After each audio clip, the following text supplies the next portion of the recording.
Alright, this is the Uncanny Excellent Men, issue 32-2.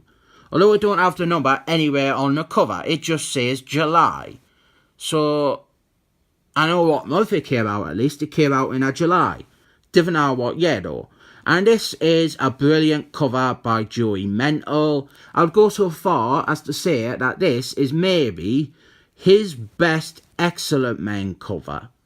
We have got some of the team here. We've got Fetish Fuel up top, I Fancy Her. Then we've got the Smurf, and down here is Mike Tyson.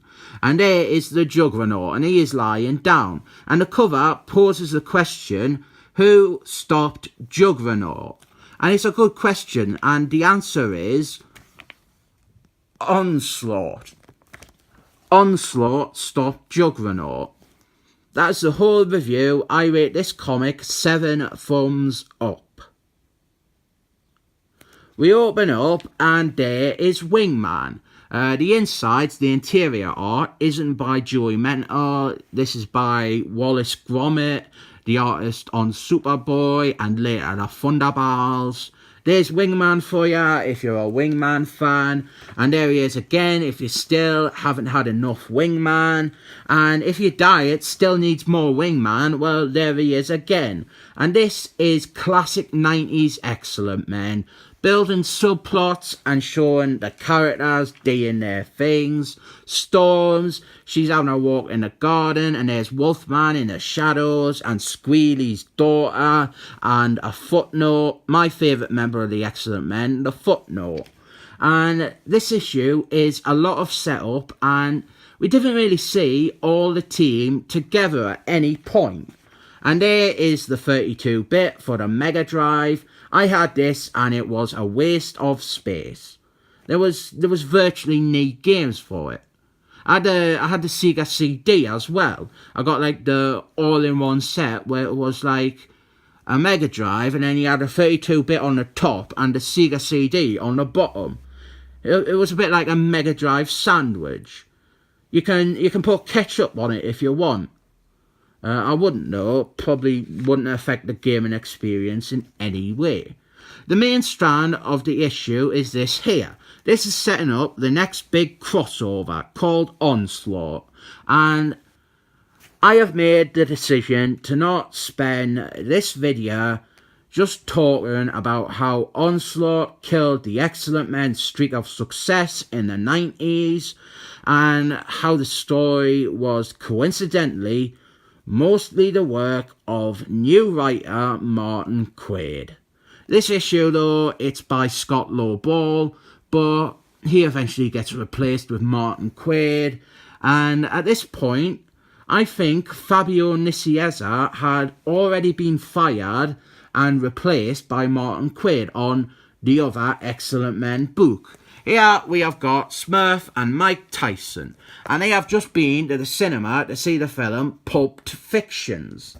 That is the Quentin Tarantino film. Really classic film. A royal with cheese. I say, Vincent, I'm gonna get medievals on his motherfucker a-hole. Brap, brap. Dead N-word storage. Are you having a laugh?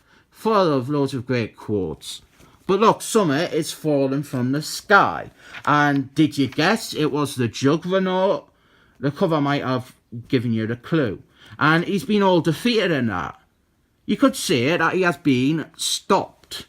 And then we have got some subplot with the whore. And I'm sure fans of this terrible character would appreciate all this, but she is one of the worst characters in the whole medium, so I really don't like reading about her. I'm much more interested in this character here. He is called Combo Man, and he has got parts of loads of famous characters. And I tell you what, if Onslaught had turned out to be Combo Man, the Excellent Men books definitely wouldn't have become stagnant. And then there's this black man who has a car for feet, and I don't know what's going on with him, but that would be proper annoying.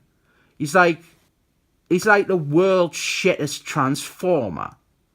And so someone has knocked out the Juggernaut, and Fetish Fuel shows up, introduced via her arse in tight jeans, living up to her name.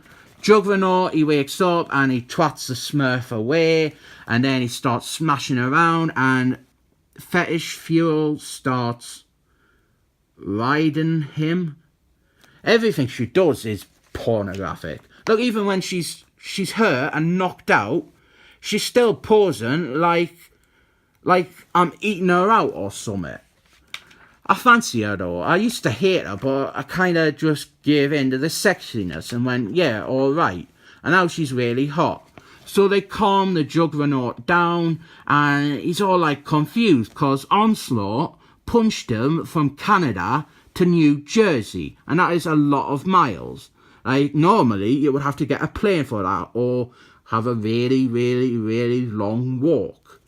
This is the first time we've ever heard of Onslaught, and originally he was meant to be like a big psychic entity threat kind of thing, but Martin Quaid came along and made it into an evil Dr. X, and the Excellent Men went from the best-selling comic to not being the best-selling comic.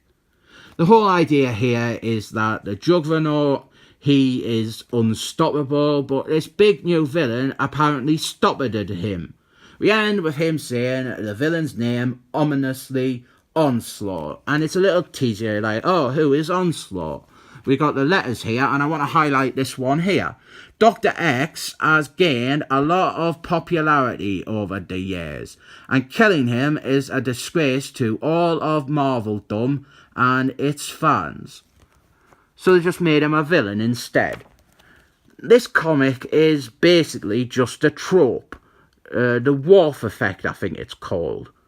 Maybe the Wharf factor, I didn't know or really care, but it's when you just trot out a really powerful or strong character, i.e. Juggernaut, and have him stomped all over by a new character. This isn't that bad since you didn't actually see the fight, and you can pretend Juggernaut, he had a long 4-hour fight with Onslaught if you want, but it is just that trope really, and it's also just a lot of setup. I suppose the bits with Juggernaut are at least entertaining, and they could be interesting if I didn't know where the Onslaught story was going. I know at the time this was really intriguing and people wanted to know about this Onslaught. Then they found out and they stopped buying. This cover though, fantastic. Didn't really need to read the comic, just look at the cover. I rate this one 7 thumbs up again.